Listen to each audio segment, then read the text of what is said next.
Welcome to the Good Talk Podcast, where we remind you of the joy of life, the love of God, and the possibilities that lie ahead. Episode 36. Yeah. Pete and Jordan here. I got all that out of order. Wilson, Jordan, Wilson, It's Pete my first here. time doing a podcast.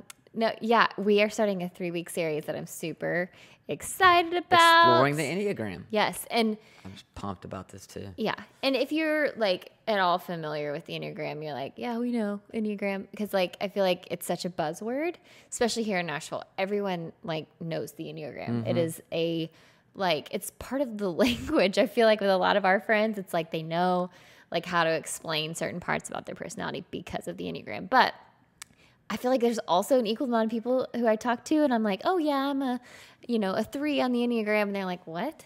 So we were like, we need to do a podcast because it has been so helpful for us in understanding ourselves and understanding the people around us with a Enneagram coach. Yeah, and we found a great person who we're going to interview this week. Yeah, Ainsley Britain. Yeah. She's a great Enneagram coach. Lots of energy. I had a good. blast chatting with her, and I think it's gonna be super helpful. I love the Enneagram. You know, I can't remember exactly how I stumbled on it or who introduced me to it. It was years ago, though, over 5 years ago. That was Probably. probably 7 years ago or Yeah. so. But like you said, in Nashville, it just kind of blew up. In fact, I saw somebody, this is so funny. Somebody said on Instagram the other day, they said 10 years ago, like the most asked question in Nashville had to be, where do you go to church? Mm-hmm. And they were like, what do you think the most asked question is these days? And I responded to them, I said, I think it's what's your Enneagram number? So like true. that's what everybody is asking that. So true. You're right, it's kind of blown up. But I love it. It's my favorite personality test. Yeah, well, because before that, I feel like, and I could be wrong, it could have just been what I was exposed to, but I feel like most of the personality tests were meant to like pinhole you into a certain type for your like job or for your career, your maybe it's because that's when you took the test, as you were in like a career mode.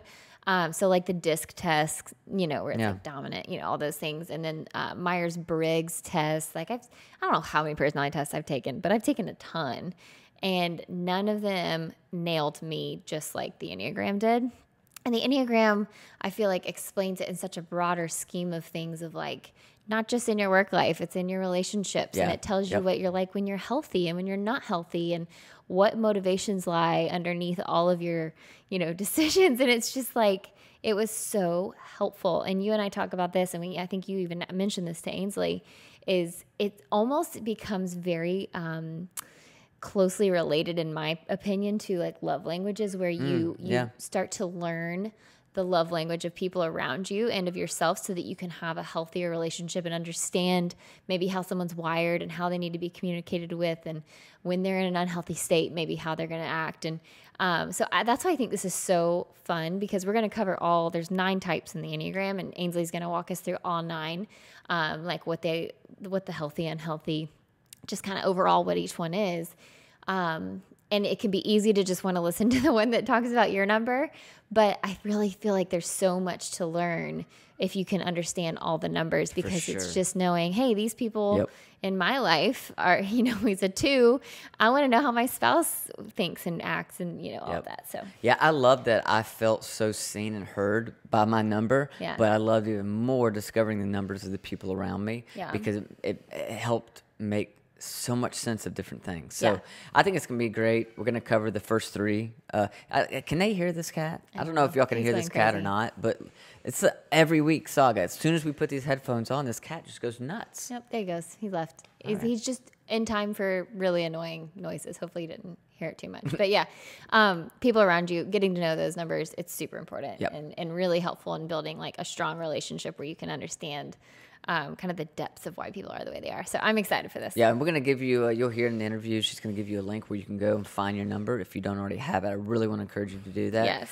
We're going to cover the first 3, numbers 1, 2, and 3. In this episode, And I think you guys are going to love this. I think this is a fun little summer series to do. Yeah, so this episode's 1, 2, and 3. Then the next episode will be 4, 5, 6. And then the one after that will be 7, 8, 9. So it's a 3-week deal. We're going to just do them all back to back. So you guys can listen each week and get the full gamut of all 9. So you're going to love Ainsley. She's awesome. She has such great energy and super knowledgeable in all of this. So you guys had a really great conversation. Yeah, it's fun. So without further ado, here's the conversation we had with Ainsley Britain.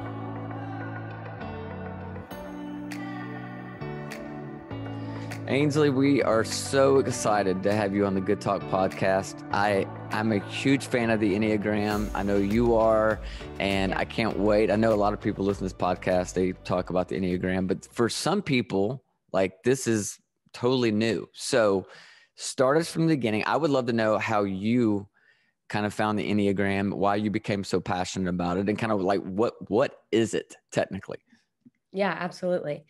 So starting from the beginning, like most life-changing things, it starts with a semi-traumatic story. I was in an abusive relationship, and whenever I was in college, and I remember thinking, like, one day I remember like being screamed at, and I remember thinking, you must hate yourself so much that you in turn hate me. You know, like, this can't just be about me. Right. So that like thought literally clicked something in my head that was like, I need to find out more about why people think and behave the way that they do. What is the reason for this? What is going on? So when that's kind of what started it. When that relationship ended, I just took off. I was like, okay, I'm, free from any kind of toxic ties. I am going to be the best version of myself. I'm going to figure out who I am, why I'm wired, why God made me the way he did, and what this means for the rest of my life. So, I'm just living in church, literally not leaving, and trying to just talk to God and figure out what's going on. My friend introduced me to the Enneagram, and I have not looked back. I think that it was one of the best and most incredible tools for me to understand more about the gifts that God gave me and the weaknesses that I can depend on him for whenever I need strength. And the Enneagram is one of the best tools for me personally and for the people around me that have helped me really understand more about how much the Lord loves me and how much I can do to serve and be better for the kingdom. So what even is the Enneagram? Ennea stands for 9. Gram is diagram. And it's really a map or a GPS for self-discovery and personal growth based on 9 basic personality types. The Enneagram accurately and clearly describes the why behind why you think, feel, and behave in particular ways based upon your core fears and core desires. Now, that definition comes from your Enneagram Coach, which is what I am certified under, which is a Christian Enneagram coaching program with Beth McCord. Yeah, I love Beth. I know Beth. Oh, isn't she incredible? She's incredible. Yeah. I just love her. So that's what it is. And I love that it specifically is like the why behind everything. Yeah. Because a lot of personality assessments, if you will, are like, this is what you do. And this is what you don't do. Yep. This is what you're good at. This is what you're not good at. But why? Yeah, that's why I love that it's based on that. Yeah, that's a great point. I can't remember exactly how I stumbled on the Enneagram several years ago, but it was the first, and I had done I love personality tests and all those, kind of, I'll take any quiz I can find online. And so I love them all, but there was something about the Enneagram for the first time. I was like, I feel seen. Like, I feel like this makes so much sense to like so many other different aspects of my life. And it also, of all of them, it seemed like to me, and I'd love to get your opinion on this, it relationally helped me understand a lot of things. And so a lot of times when I'm talking with couples, it's like, hey, what are y'all's Enneagram numbers? Because it plays out in so many different dynamics, doesn't it? 1000%. And when I am talking to couples too, I ask the same thing because I'm like, oh, and the couple that I see the most is 1 and 7.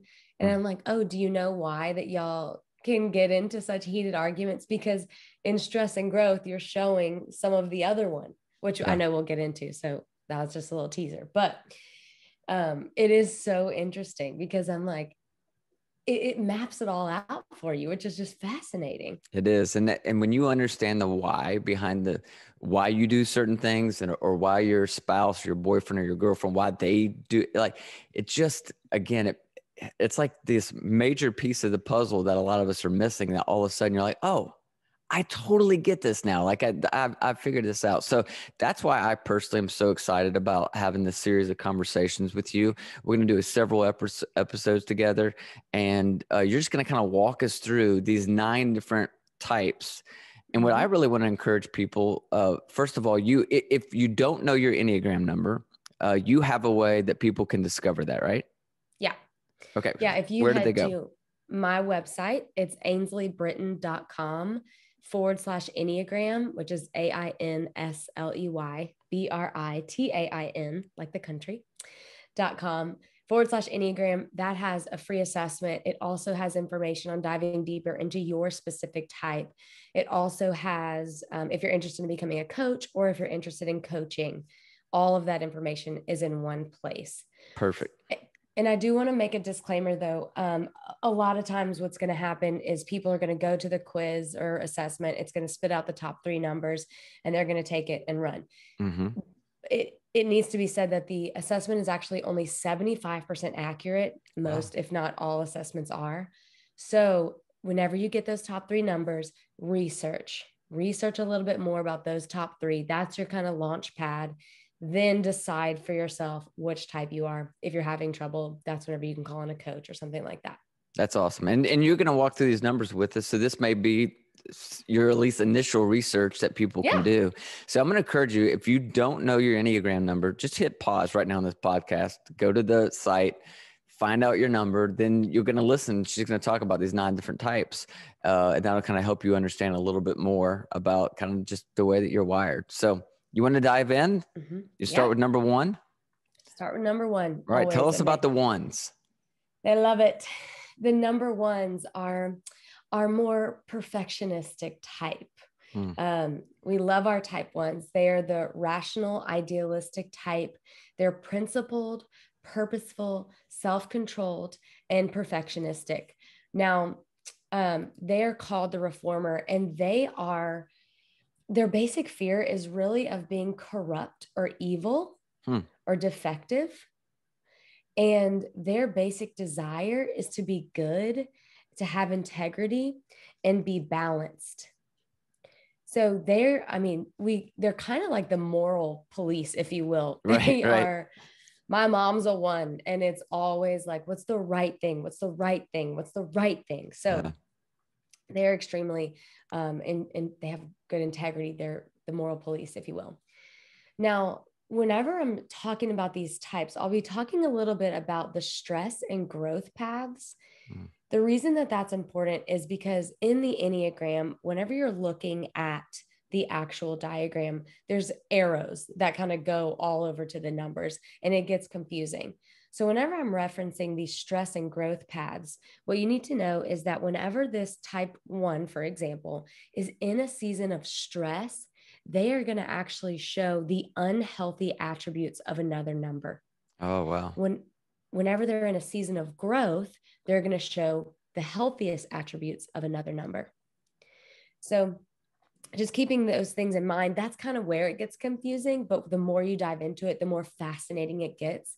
Ian Morgan Cron always says that the Enneagram, it doesn't put you in the box. It shows you the box you're already in and how to get out of it. Oh, wow. I love that. Isn't that, it's such a good quote. So whenever you're thinking like, I'm just a type 1, you're a lot more than that. And that applies to every type. So just keep that in mind as we go through every one of these types. Now, the stress number for the 1, they go to a 4. So they're going to be a little bit more moody, a little bit more dramatic whenever they're in a season of stress. And then whenever they're in a season of growth, they're going to be more like the healthy 7. They're going to be a little bit more spontaneous, a little bit more fun, a little bit more go with the flow. Yeah, that's interesting. So let me ask you this. When you think about people in life who are judgmental, right? Would a 1 fall into that category? In other words, their moral compass, do they just apply it to themselves, or do they like project that on everybody else around them? Yeah, I think that if they're healthy, then they understand not to. They kind of have figured it out. But Right. an unhealthy one or an average one would definitely naturally be a little bit more judgmental. Now, the reason is because they have an inner critic. Like they have a one voice in their head all the time that is just berating them. Like, this could be done better. That could have been better. This could have been better. So naturally, that's what they see in the world. Well, this could have been better. Well, that could have been better. So whenever your goal as a one is to really learn how to silence that inner critic. Yeah, that I would say, I mean, we all have that inner critic, right? We all have that nonstop voice in our head that's just constantly, chattering. But I'm sure for that one, the way that they're wired, for everything to be good, for everything to be right, like I'm sure their voice is really loud. Yes, it's way more intense. I've worked with students in the past that are ones. Like I said, my mom's a one, and I'm exhausted Yeah. by how you're thinking of things. Like, I should have done that, and I should have done that, and I should have done that. And I'm like, oh my gosh, give yourself some grace. Yeah. So are they naturally perfectionist, like about everything? Yeah, generally speaking, yes. Okay, that's good. Generally. All right. Yeah. So that gives us a little insight into the ones. Anything else we need to know about the ones? I think that, yes, and it applies to every number as well. Whenever I'm talking stress, growth, healthy to unhealthy, all of these things can happen in a matter of minutes, hours, days, right? You can get in a car accident and then that's going to trigger your stress, right? Or you can be in a season of life, maybe grief, maybe something like that, that could bring up the unhealthy attributes.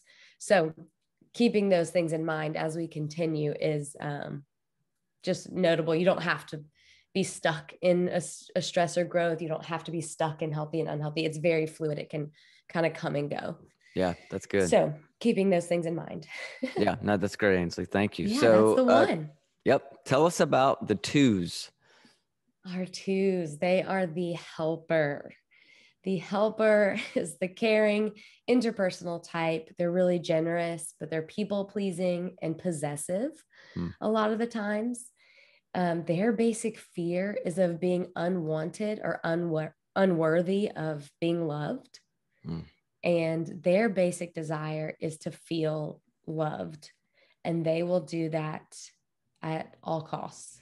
Wow. So the two is probably, well, I'm a two, first of all. So I have a special research attachment to the two. Yeah.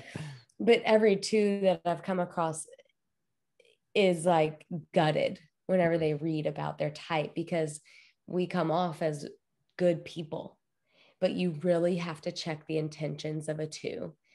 Well, the two has to check them. No one else is going to know them necessarily. But whenever you're bringing someone a gift, why are you doing that? Whenever you're serving someone, why are you doing that? Are you doing that to make them love you because you feel unworthy? Or are you doing that out of the kindness of your heart, genuinely?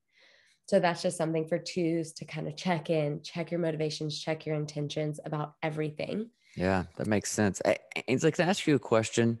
And I'm sure this would be, I'll make it personal since you already confessed you're a two. When did you start to sense that in your life? Was it like from the beginning? Like, and then I guess I'd apply that question to all these numbers. Like, do we see these real early on in our life? So for you, like, I'm sure you started seeing some of those patterns of wanting to earn that love, probably even, as a kid, right? Absolutely. I mean, I had no idea that's what I was doing until later looking back, but I'm like, oh, yes, that's why I was literally friends with every single kid in class, because I didn't want anyone not to like me. Yep. I wanted to be wanted in every group that I was in. I was literally friends with every single person, like, and none of them really went deep, but I cast a wide net. Yep. And none of them went deep because I was so nervous that if they really found me out, that they wouldn't love me or that, that kind of thing. So every type actually does have a wounding childhood message that they do feel in childhood. And that's part of what shapes their type. So every type does have that. And you're really not, supposed to type a kid before they're like 17 or 18, because you have to really discover for yourself what your core motivation is. But you can start to see some of those behaviors in kids really early on, and especially like preteens. My sister's 13 right now, and I'm like, oh, I already know her type. Yep. Yeah. Because of those wounding childhood messages that we've all received. So I know that, a lot of kids have, or a lot of people have seen it in their childhood. And I remember looking back, I'm like, oh, that is literally why I did some of the things that I did. Yep, for sure. So with the 2, what's the stress look like there? Oh, stress. When a 2 is in stress, they go to the unhealthy side of an 8, which is explosive, fight. Like 2s get spicy whenever they're in stress, which is so funny because you're like, oh, the 2 is the most helpful person. And then they will flip a switch and go off. But in growth, they go to the healthy parts of the 4, which is creative, really abstract. And music is something that really, really speaks to my soul whenever I'm in growth. I'm the happiest probably ever at a music festival. That's cool. Always feel, creative and growing and that kind of stuff. So that is the stress and growth of the 2. So in your own life, how can you tell? What are the signs for when you're, leaning in you don't use the word unhealthy, you use the word stress, but when you're leaning more towards that stress versus when you're in that healthy, how do you know, like, oh, wow, okay, I can feel like I'm starting to lean in such a way as I'm trying to earn love in this relationship and that relationship? What does that look like for you? Yeah, that looks like, honestly checking in with like those intentions. Like if I am doing something for someone, I have to kind of check in and be like, okay, why am I doing this? Now, if I can tell that I am starting to get unhealthy or stressed, because there are levels of like health and unhealthy, there's kind of like before the stress hits. So when I know that whenever I'm feeling unhealthy, I'm starting to resent the things that I'm doing or the people that I'm helping. If I have overcommitted myself, I start to resent the work that I'm doing, even though I wanted to do it. I want to do it. Yep. But I know that I start to feel taken advantage of. And that's when this is an unhealthy place to be. You're very quickly racing towards the stress where you're going to be short. You're going to be easily set off. So you have to take a second in self-care. 2s are incredibly bad at self-caring. Honestly, 1, 2s, and 3s are really bad at self-care. So you have to be able to do that. And you have to take time for yourself to be able to pour back in, because, you can't pour from an empty cup. And that couldn't be more true for the 1, 2, and 3. That's good. I love hearing that. Okay. I'm excited about the 3s because I am a 3. So yes. I want to hear you describe me. Okay. Well, the 3, it's actually funny. My husband's a 3, my sister's a 3. I'm surrounded by 3s. And the 3 loves to hear their description, but not too much of it. Not too much. Right. Get to the point. Stop whenever we get to the weird stuff, like the bad stuff. For sure. My wife, Jordan, she's a 3 as well. So we're both 3s. That's awesome. I love it. Y'all are achievers. Y'all are the success-oriented, pragmatic type, very adaptive, very excelling, driven, and image conscious. So 3s, my favorite thing about 3s is that they are like, whenever there's a healthy 3, they're the best leader in the room. They are like almost superheroes. They're kind of like who we want to model ourselves after when they're healthy. Yep. Well, let's just stop right there and move on now to And that's the end. No, so it's funny you said image, conscious. And at first I wanted to be like, no, we're not. And then I remember right before this video went live, because some people are just listening to this, others of you are watching on YouTube. I looked in the camera and I had this hair that was like sticking straight up in the air. I'm like, why can't I get that to go down? And I'm like, yep, image conscious. Well, and you know what's crazy is, and this is what I think is super interesting about threes, the image doesn't actually have to be perfect behind closed doors, but it has to appear that way. Yeah. Yeah. We're more concerned about the appearance. Oh, that's a kick in the gut, but it's so true. It is. It is. I know. Wow. I mean, but the three's basic fear is of being worthless. And that, like, I have such empathy for all of these types, because that when you hear the basic fear, you're just like, oh my gosh, like I don't want anyone to ever feel that way. And then the basic desire is to feel valuable and worthwhile. So they're actually also the chameleons is what I call them. They can become whoever is right in front of them, whoever that person needs them to be. Yep. Do you need the life of the party? Do you need a therapist? What do you need? I can be it. Yeah, which is a gift, but it's also torture, because I can walk away from an interaction with somebody and be like, why did I say that? Why did I adapted in that moment to everything. I could sense what they wanted from me and did it. And there time, if I'm honest, there are times I even walk away from a conversation. I'm like, I don't believe half of what I just said to them, that's not what I believe about politics. That's not what I believe, but I said it in that conversation on the plane because I knew what they wanted to hear. Exactly. That could be really dangerous. But so tell me about the stress. What's that look like? When I'm headed towards an unhealthy place, stress place, what should I be looking for? Apathy. The threes, whenever they are in stress, they go towards the unhealthy parts of a 9. Essentially, they shut down and end up on the couch. Yeah. It's like all of their being other people has caught up to them, and they've abandoned their sense of self and have to just sleep or lay down and do nothing. So anytime my husband's like out on the couch, I'm like, is everything okay? Right. He's like, I really just want to watch the show. Like, everything's fine. Calm down.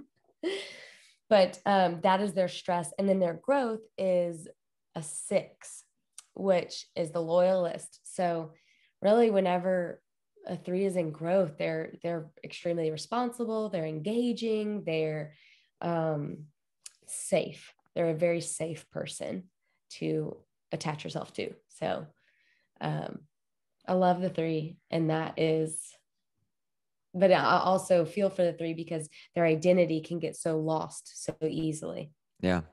Do you think is the big difference between a 2 and a 3 that the 2 finds their identity in acceptance and love from another person, while the 3 finds their identity in worth, accomplishment? Yep. Is that the big difference? Because it seems like they're both craving like love and validation. They're just kind of finding it in 2 little different places there. Yes, they're both highly, highly relational. They depend a lot on relationships and validation that way. It's just that the 2 is going to more likely find it in the day-to-day friendships, family. The 3 is more likely going to find it in maybe a workplace or someone telling them they did a good job. On something. That makes total sense. That would definitely, total sense. This has been so awesome. Like, I know we're just beginning, but we covered those first 3 types. And I just know right now, as people are listening to this, there's light bulbs are just kind of going off. So I really want to encourage everyone, if you don't know your Enneagram number, and let's give them that link again. What's the link to do the free assessment? It's ainsleybritain.com/Enneagram. Perfect. I think that's going to be great. And once you know that number, it's so addictive, isn't it? Like to just, and I would encourage people, because I know the tendency, maybe this is just a 3 thing, but I tend to I just want to read about the threes, and sometimes I'm not as interested in the other numbers. But the goal of this is not just to know yourself, but it's also to be able to know the people around you so that you can relate. So I really want to encourage people. If you are a 1, 2, or 3, you'll be tempted to not listen to the next 2 episodes, but you really need to, because it helps you begin to understand the people you work with, the people that you're married to, your kids. You're like, I think that's where the application of the Enneagram really kicks in for me, is when I can begin to understand and relate to the people around me. Absolutely. Couldn't agree more. Awesome. Ainsley, this has been fantastic. I cannot wait next week to cover 4, 5, and 6. We're so grateful for you being on the Good Talk, and thanks for just everything you shared with us today. Absolutely. Thank you so much.